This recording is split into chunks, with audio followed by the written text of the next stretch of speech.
doña María Teresa Pajés, que se nos ha ido a la quinta puñeta, presidenta del Consejo Social de la Universidad de Granada, queridos socios del Club de la Constitución, miembros de la Junta de Gobierno y personas que han venido por el interés de la conferencia.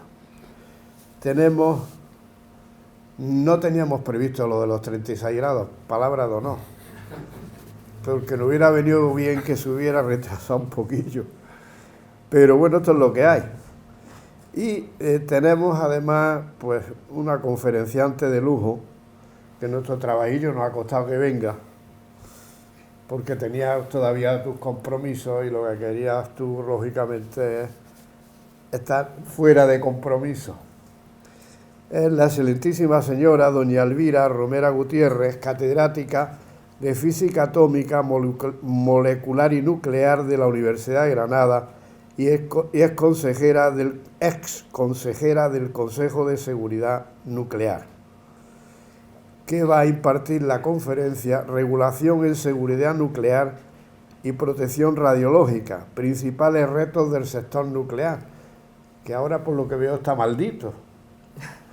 Es decir, que le compramos, yo como economista veo que le compramos a Francia, que produce las nucleares, y además la de nuestra frontera, que si pega un reventón también nos toca, y sin embargo aquí lo nuestro es quitarla. Y Europa pues la ha declarado una energía limpia, con lo que estamos ya un poco, en los tiempos que están corriendo, estamos cada vez más despistados.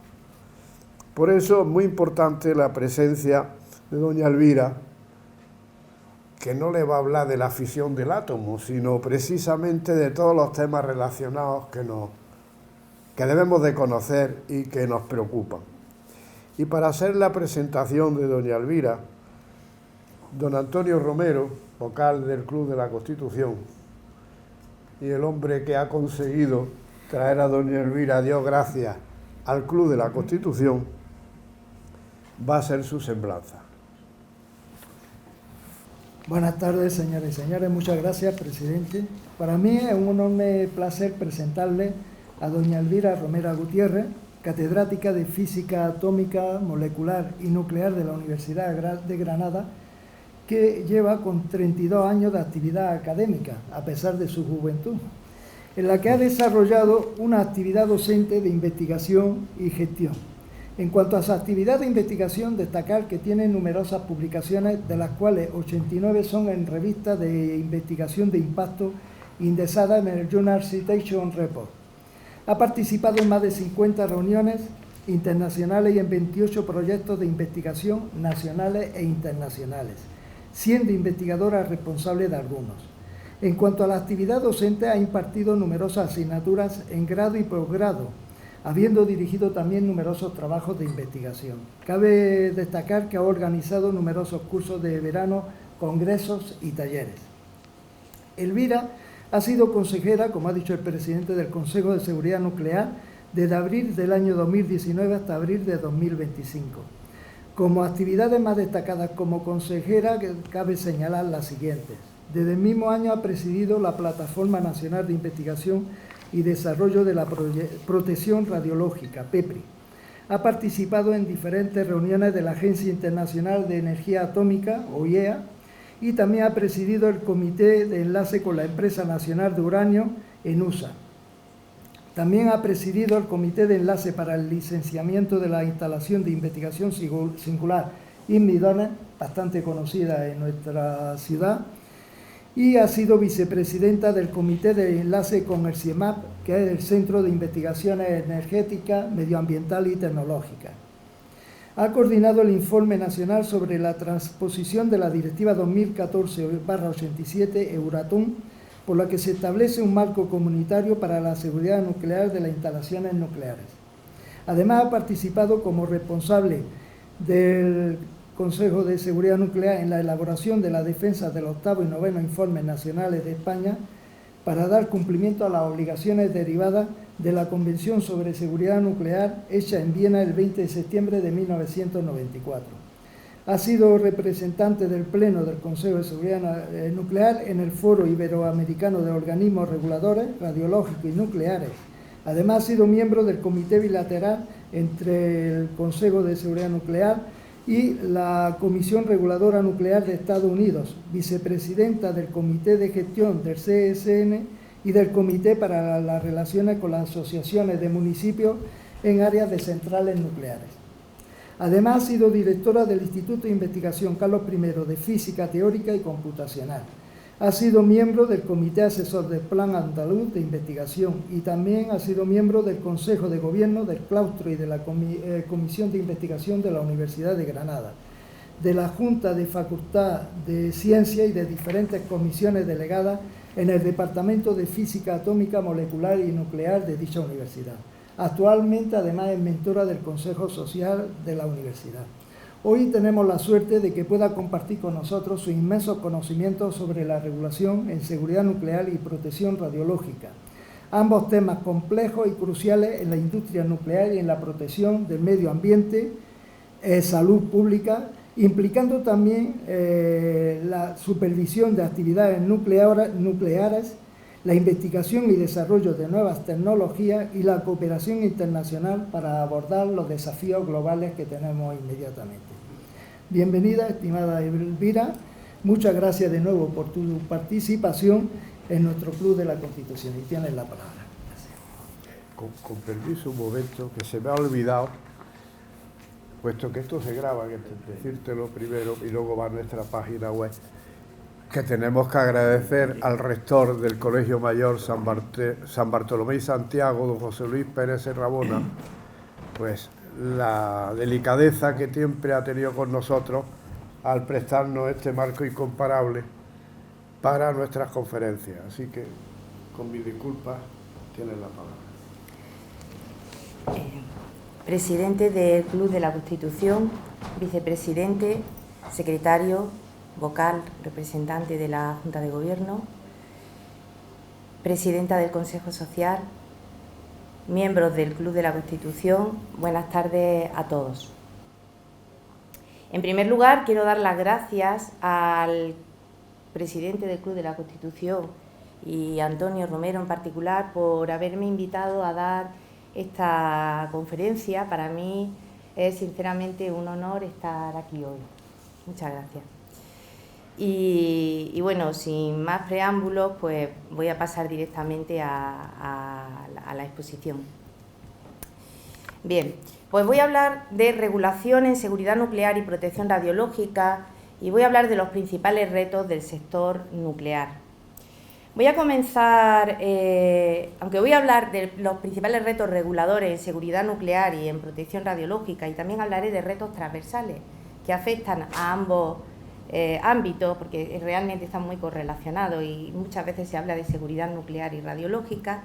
Quiero hacer en primer lugar una breve introducción histórica sobre la gobernanza para la regulación de la seguridad nuclear y la protección radiológica, porque me gustaría contextualizarla para entender por qué es lo que es actualmente. La protección radiológica es una ciencia que empieza a desarrollarse con el descubrimiento de las radiaciones ionizantes. Röntgen descubre los rayos X en 1895 y a partir de ese momento pues, se producen una serie de descubrimientos y una serie de avances científicos, en particular la física cuántica, y pues empieza lo que se denomina la revolución cuántica con una serie de eventos muy relevantes. En cuanto Röntgen descubre los rayos X, su descubrimiento tiene un gran impacto social debido a sus aplicaciones. Y enseguida no solamente se ven los beneficios de las radiaciones ionizantes, sino que también se ve cuáles son los efectos nocivos sobre los seres humanos. Eso hace que en un momento lo suficientemente temprano, en 1928, se crea una agrupación no gubernamental de científicos, que es la denominada ICRP, que es el Comité Internacional para la Protección Radiológica, y cuyas actuaciones pues siguen hoy vigentes y que son un referente para la protección radiológica desde el punto de vista científico. Hay un evento muy importante que determina cómo se genera la gobernanza dentro del mundo de la protección radiológica y de la seguridad nuclear.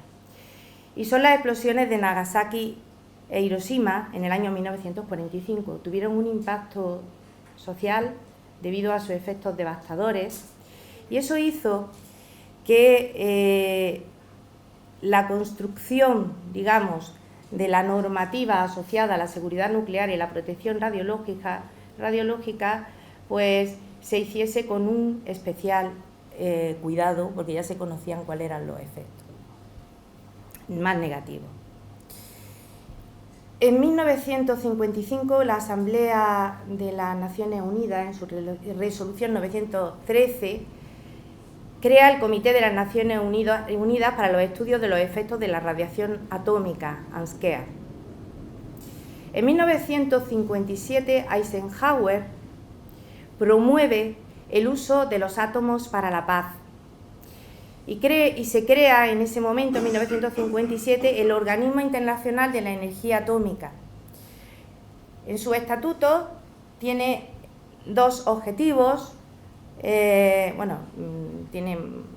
muchas particularidades, pero quiero destacar dos objetivos. El primero es procurar acelerar y ampliar la contribución de la energía atómica a la paz, la salud y la prosperidad en todo el mundo, y el segundo es promover el establecimiento de un marco regulatorio independiente e imparcial en cada país.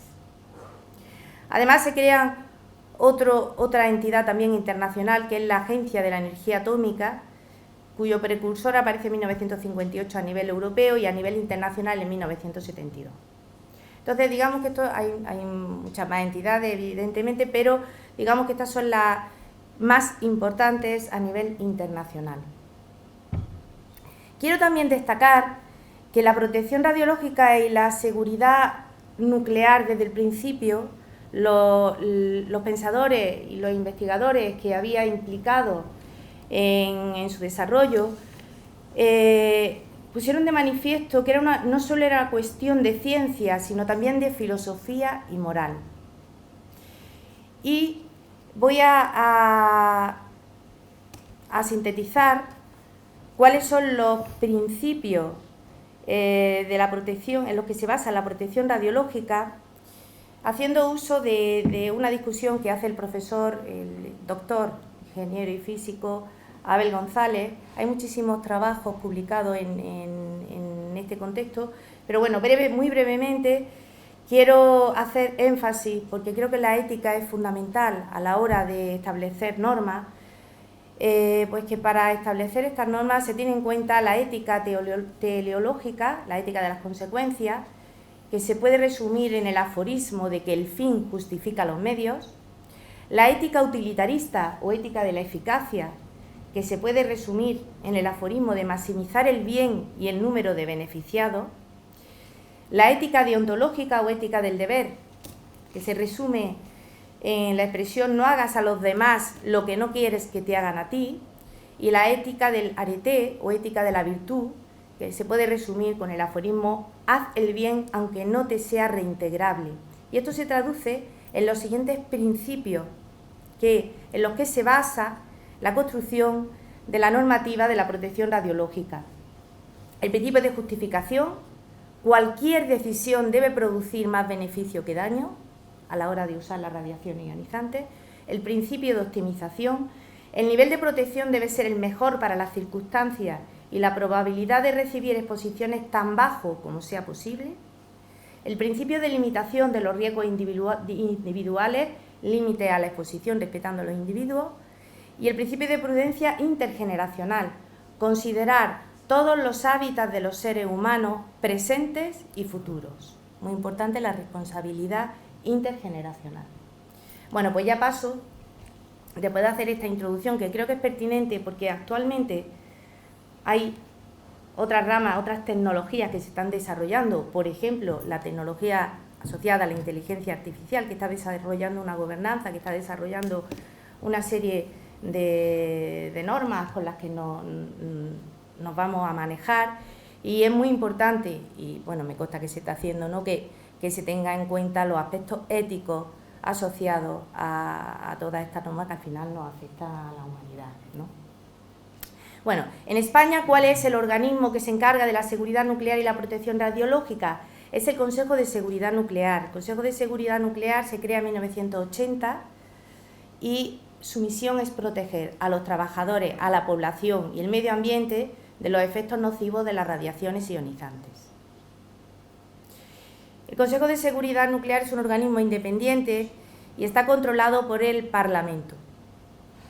No voy a entrar en más detalles sobre el Consejo de Seguridad Nuclear. Cualquier información pues pueden, por ejemplo, acudir a la página web del Consejo, que hay mucha información sobre el mismo.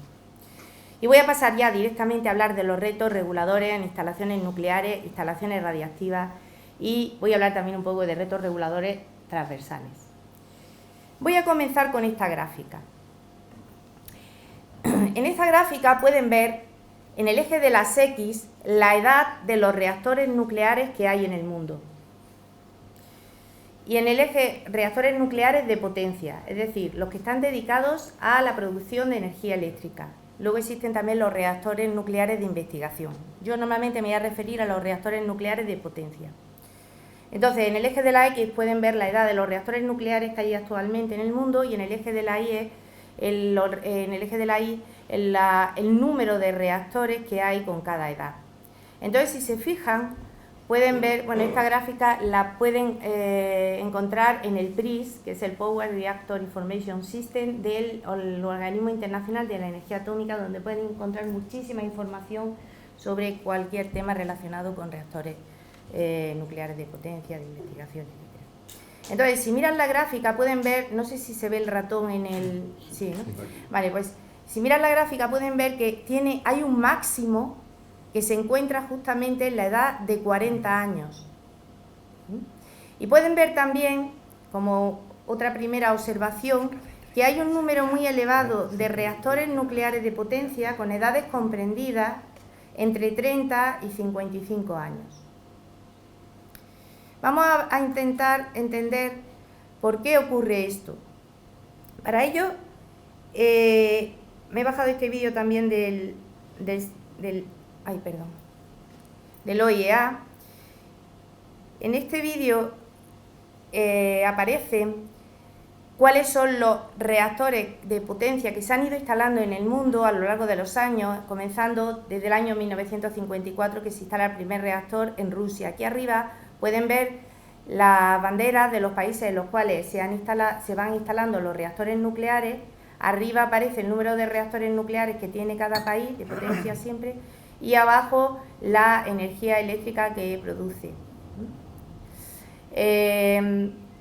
Entonces, aquí abajo a la izquierda pueden ver una gráfica en la cual aparece el número de reactores que hay en el mundo en cada instante de tiempo.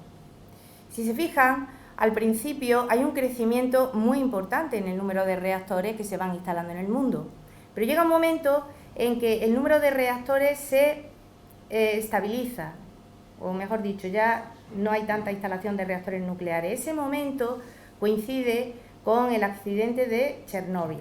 Entonces hay un retraimiento en la instalación de reactores de potencia. En el año 2011 recuerden que fue el accidente de Fukushima, con lo cual se mantiene la situación. Pero si se fijan ahora, a partir del año 22, va a aparecer aquí en la gráfica cuáles son las previsiones de instalación de reactores nucleares. Y pueden ver en esta gráfica cómo hay una previsión de crecimiento en la instalación de reactores nucleares en el mundo. Lo pueden ver aquí en la gráfica de abajo, ¿vale? No, aquí.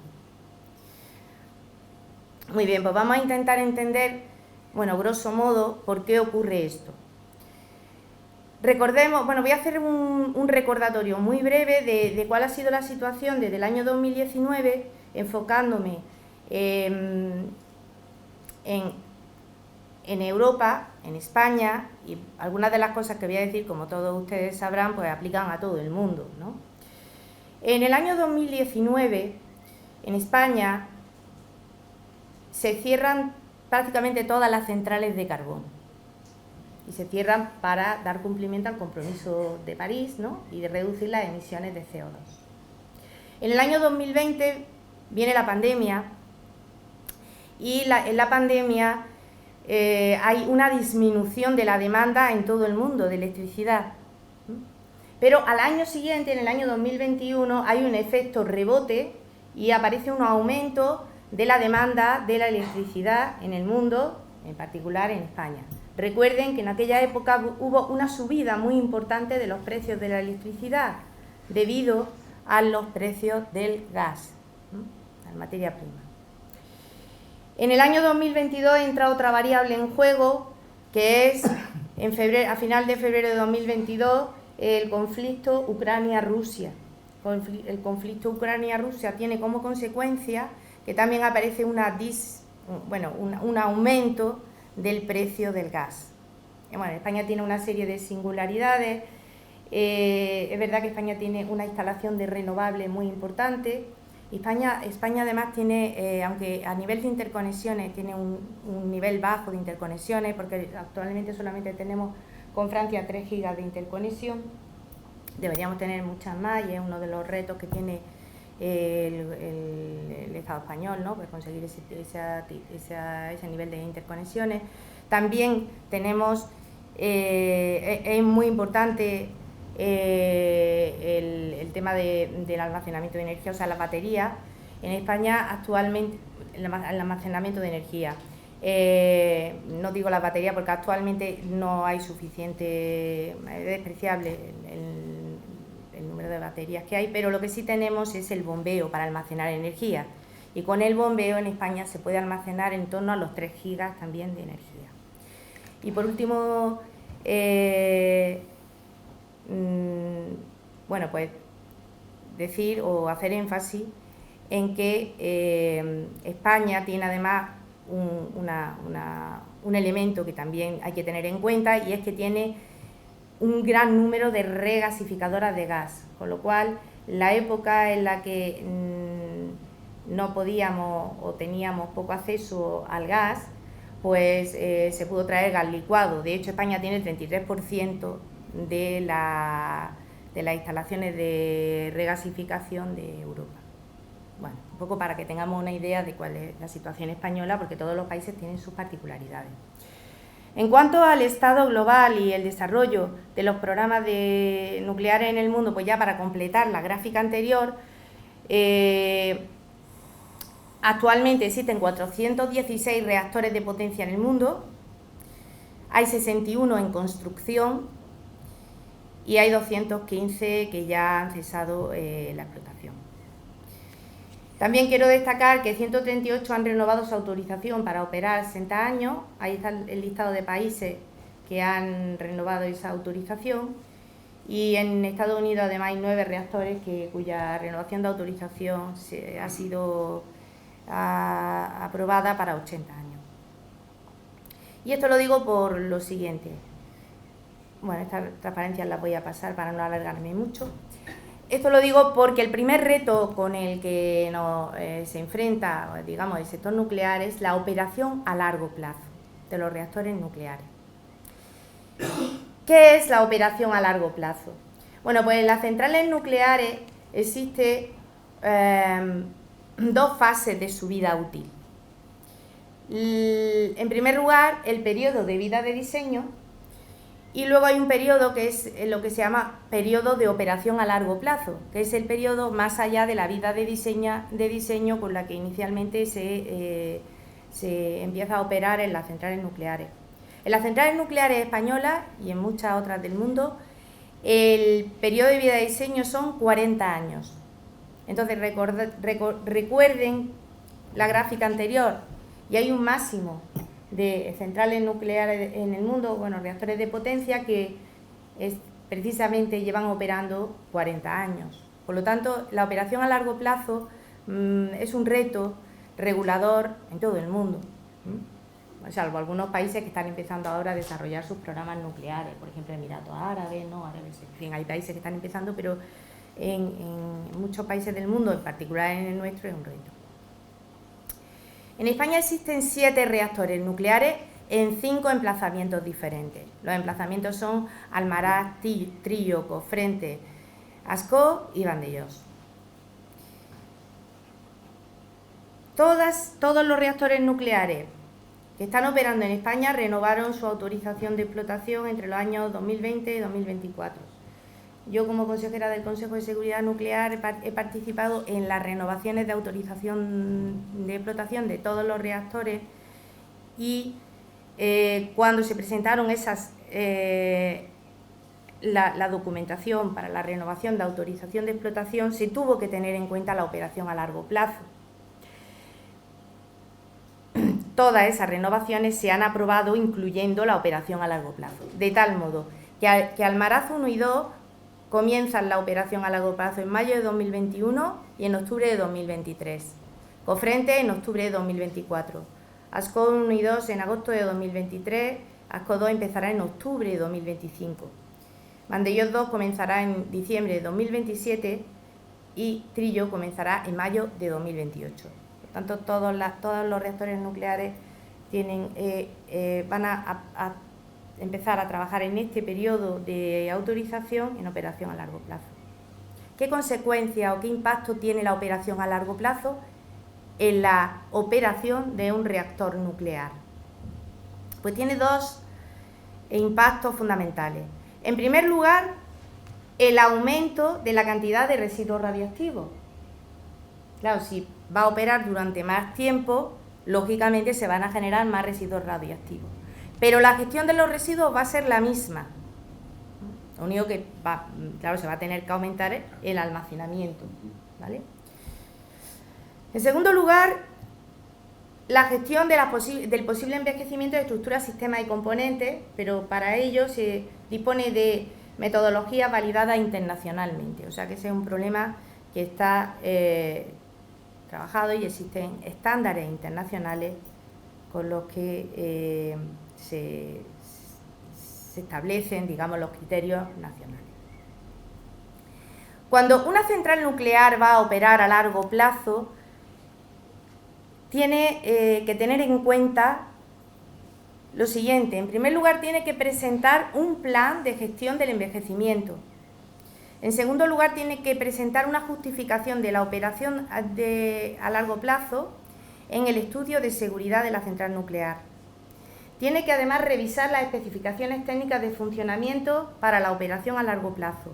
Tiene que estudiar el impacto radiológico asociado a la operación a largo plazo y hacer una revisión del plan de gestión de residuos radiactivos y combustible gastado. Para presentar toda esta documentación en una central nuclear, el Consejo de Seguridad Nuclear pide que se presenten los documentos 3 años antes de la autorización, de la renovación, porque se tienen que estudiar exhaustivamente. Bueno, luego si quieren preguntarme cualquier cosa relacionada con la operación a largo plazo, pues estoy a su disposición. Voy a pasar a hablar ahora de otro reto muy importante, que son los desmantelamientos. En España, actualmente, tenemos en desmantelamiento la central nuclear de José Cabrera, la central nuclear de Santa María de Garoña, la de Vandellós 1 y el reactor de investigación del CIEMAT. Estos son los desmantelamientos que hay ahora mismo en España activos. ¿Cuáles son los elementos más importantes de un desmantelamiento de una central? Pues son 2 fundamentalmente. En primer lugar, la gestión del combustible gastado, hasta tener un almacenamiento definitivo. Y el segundo elemento importante es la liberación del terreno, que va a estar luego restringido a un uso industrial. Cuando uno presenta, quiero destacar que cuando un titular presenta una autorización para instalar un reactor nuclear, a la vez que presenta la autorización para instalar el reactor nuclear, presenta también la autorización preliminar de desmantelamiento. Es obligatorio, lo exige la ley. Eso no ocurre con otro tipo de instalaciones. ¿Cuál es relevante? Pero es que además cuando el titular presenta la solicitud de desmantelamiento, tiene que presentar también el plan de restauración del emplazamiento. Todo esto está totalmente... hay una normativa que lo tiene, está totalmente regulado. En primer lugar, destacaría el Reglamento de Instalaciones Nucleares y Radiactivas, que en su artículo 30 pide que la autorización de desmantelamiento debe ir acompañado de un plan de restauración de emplazamiento, y además existen unas instrucciones del Consejo de Seguridad Nuclear, que son reales decretos, la IS 13, que establece los criterios radiológicos para la liberación de emplazamientos de instalaciones nucleares, y además existen 2 guías para ayudar a los titulares a hacer esa restauración del emplazamiento. En una de las guías vienen los contenidos de la restauración y en otra la metodología de la restauración. Voy a pasar a otro tema, que es el Plan General de Residuos Radiactivos.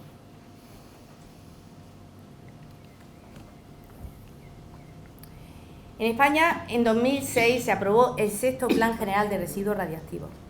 El Plan General de Residuos Radiactivos tuvo que ser modificado porque hubo una directiva europea, la Directiva 2011/70, que obligaba a cambiar una serie de elementos del Plan General de Residuos Radiactivos.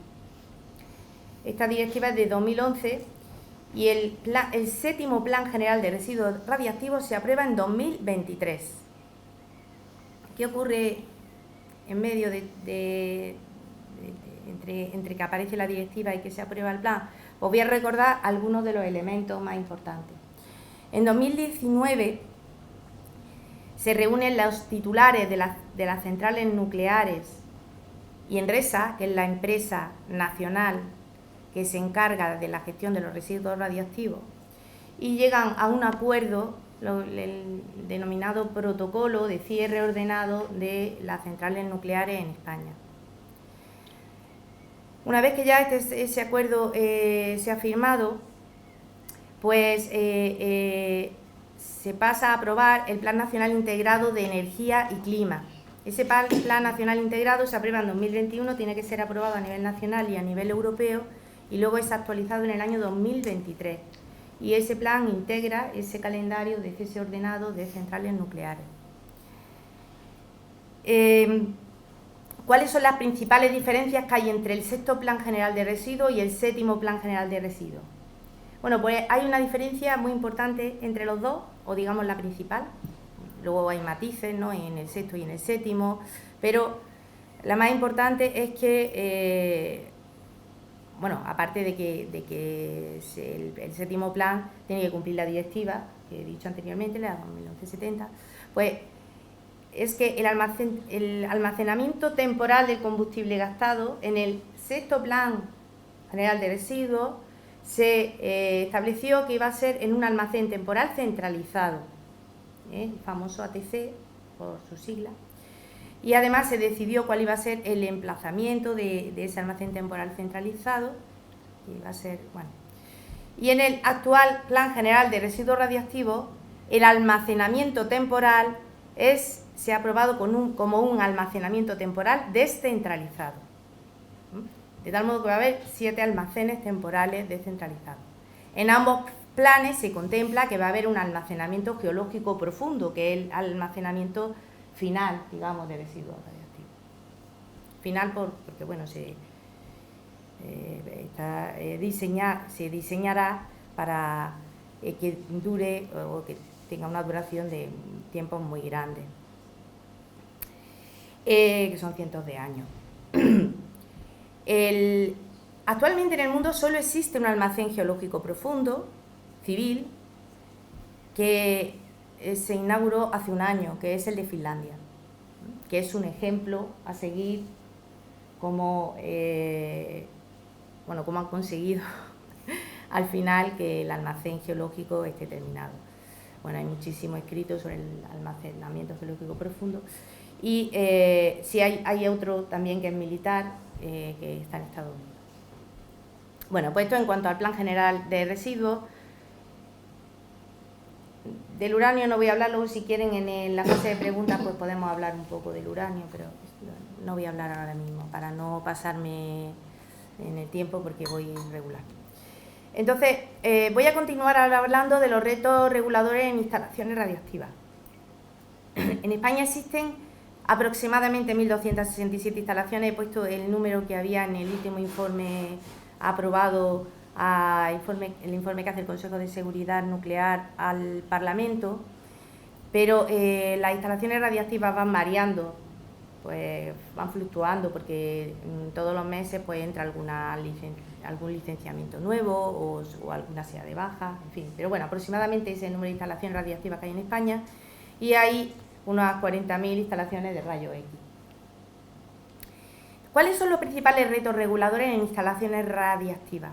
Pues bueno, voy a destacar en primer lugar el hecho de que las instalaciones radiactivas vienen acompañadas, o digamos, están lógicamente están impactadas por los avances tecnológicos. Entonces, los trabajadores que evalúan y licencian, que cuando se hace el licenciamiento de las instalaciones radiactivas, tienen que formarse. Tiene que haber una formación continua. Además, hay instalaciones singulares. Por ejemplo, he puesto aquí una foto del sincrotrón ALBA, que está en Barcelona. Son instalaciones que normalmente pues, hay una en el país. Entonces, los técnicos tienen que formarse también de forma especial para evaluar y para al final poder licenciar este tipo de instalaciones. En Granada vamos a tener una que es el ISMIT DONES, por eso existe un comité de enlace, porque esta sí que es singular, porque no hay otra en el mundo, porque del sincrotrón sí hay otro sincrotrón en el mundo, pero del ISMIT DONES no. Entonces, pues la forma de hacer la evaluación es generar un comité donde se va intercambiando conocimiento para facilitar el licenciamiento de la instalación, porque al final es una instalación de máximo interés para España, para el mundo, en realidad para la humanidad, porque todo lo que sea trabajar por la energía de fusión, pues va a ser bueno para nosotros y para nuestros descendientes. Y otro tema también muy importante en cuanto a instalaciones radiactivas son las fuentes radiactivas en desuso o fuera del control regulador. Este es un tema que preocupa muchísimo a las autoridades y en todas las reuniones internacionales pues es uno de los temas que se aborda, ¿no? Cómo controlar este tipo de fuentes. Luego existen otro tipo de retos reguladores transversales.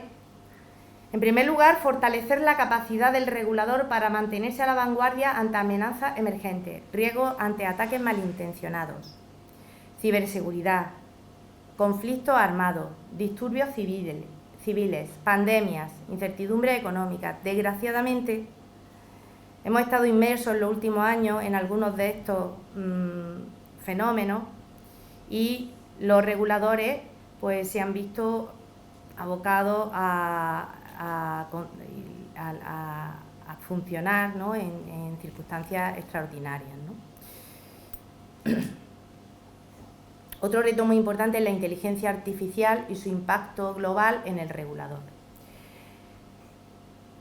La tecnología asociada al mundo nuclear es una tecnología que, como he dicho en la introducción, pues ha tenido que regularse, ha tenido que generarse un conjunto de normativas teniendo en cuenta pues, una serie de principios éticos, jurídicos, etc.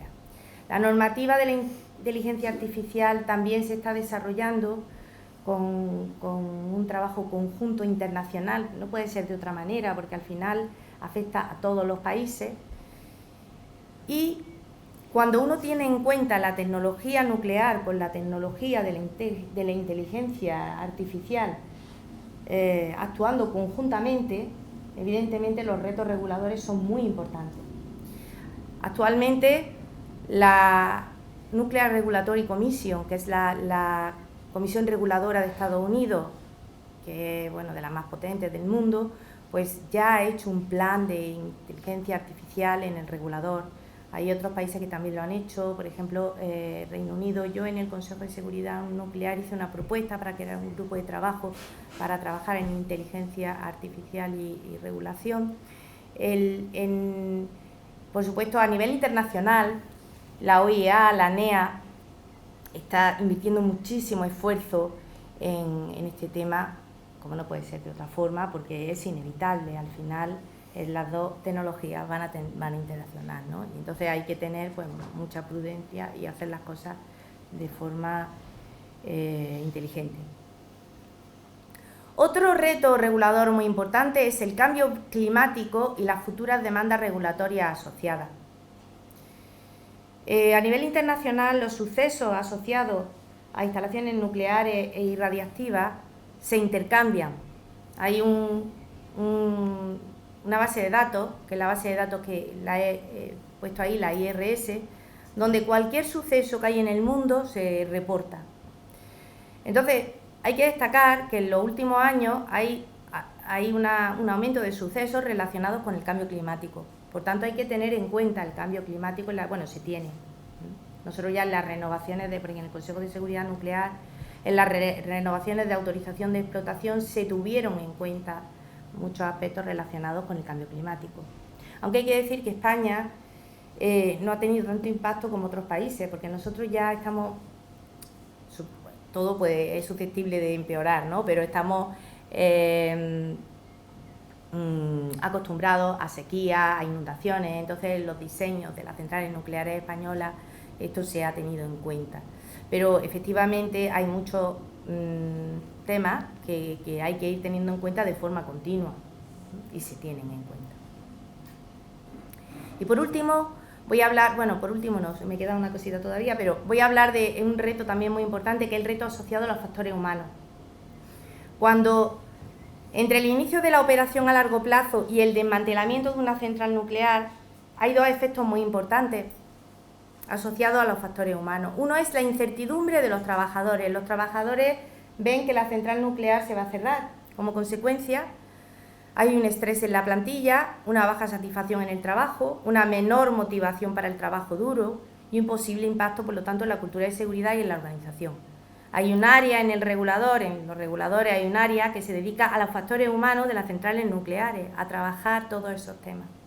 Y en las propias centrales nucleares, por supuesto. Este es un tema que está muy estudiado, porque en los desmantelamientos de centrales nucleares, como ya habéis visto en la transparencia que os enseñé antes, pues hay muchas centrales nucleares que han cesado su operación y están en desmantelamiento. Luego esto es un tema que se ha trabajado. Y luego hay otro tema también muy importante, que es la pérdida de miembros de la plantilla clave durante el periodo de decisión en centrales nucleares. Primero, recordemos que la operación a largo plazo de una central nuclear son 40 años. Cuando ya resulta que va a coincidir el inicio de la operación a largo plazo con un número de jubilaciones masivo, pérdida de conocimiento, muy importante la gestión de conocimiento en las centrales nucleares. Además, la captación de trabajadores de mediana edad por parte de otras entidades. Lógicamente, los trabajadores que tienen una mediana edad, pues dicen, bueno, vamos a ver, ¿a qué me voy a dedicar yo si cierran la central nuclear? Si le tiran los tejos a centrales nucleares de otros países que están empezando, que además le van a pagar mucho dinero, pues se va, ¿no? Y luego además hay una dificultad para atraer talento joven. Y eso, claro, es muy importante. Es lógico, la gente joven dice, bueno, pues, ¿por dónde voy? ¿No? Pues un sitio que tenga futuro. Entonces, todo esto se contagia a todo el sector nuclear, incluido también el regulador. En el Consejo de Seguridad Nuclear se han convocado plazas en los últimos años y no se han cubierto. No se han cubierto todas las plazas. ¿Por qué? Bueno, porque, claro, todo se contagia, afecta también al regulador. Bueno, voy por último a hablar de tres retos reguladores transversales, porque es que creo que son muy importantes, no hay que olvidarlo. Uno es la transparencia y comunicación a las partes interesadas y al público. La comunicación es fundamental para generar confianza en el público y para que la gente no tenga miedo, ¿no?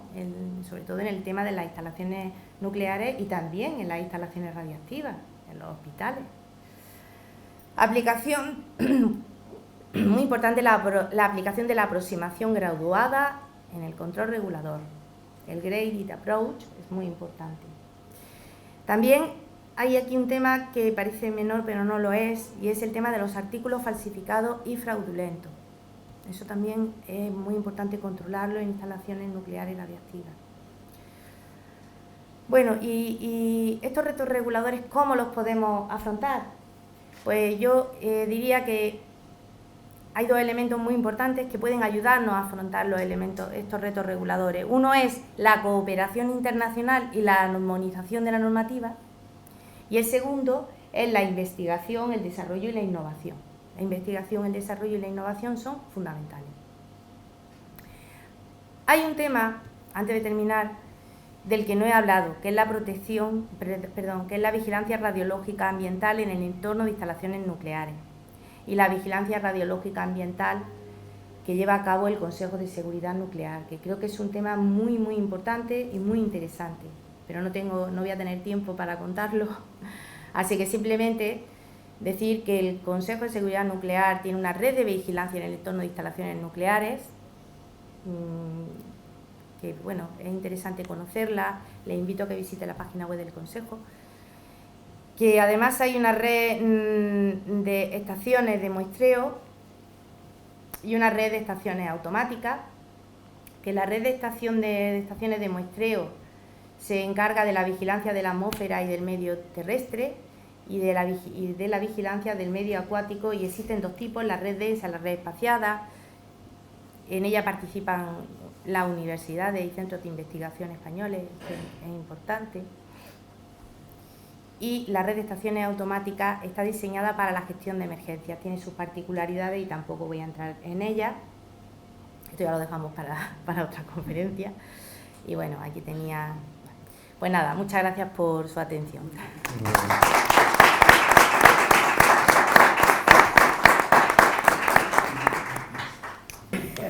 Pues muchísimas gracias a la excelentísima señora doña Elvira Romera Gutiérrez, catedrática de Física Atómica Molecular, y hemos disfrutado con ella, y espero que volverla a tener con nosotros, con el Club de la Constitución se ha honrado. Todo esto va a ser publicado en nuestra página web, por eso hay muchos que con el calor estarán esperando la publicación para verla, ¿no? Y los sacrificados que venimos aquí. Esto tiene un ceremonial después, ahora. Y lo primero que te vamos a pedir es que firmes en el libro de honor del club. Muchas gracias. Después no lo tiene que leer, ¿eh? Ah, luego tengo que leerlo. Sí, pero sí. Muchas gracias. Pues si quieres estar al micro, por favor. Agradezco al Club de la Constitución el interés demostrado en un tema tan importante para los ciudadanos como es la seguridad nuclear y la protección radiológica. Se necesitan colectivos como este que empleen su tiempo en la reflexión sobre todos los temas, sobre todos los ámbitos del Estado. Muchas gracias. A ti, muchas gracias.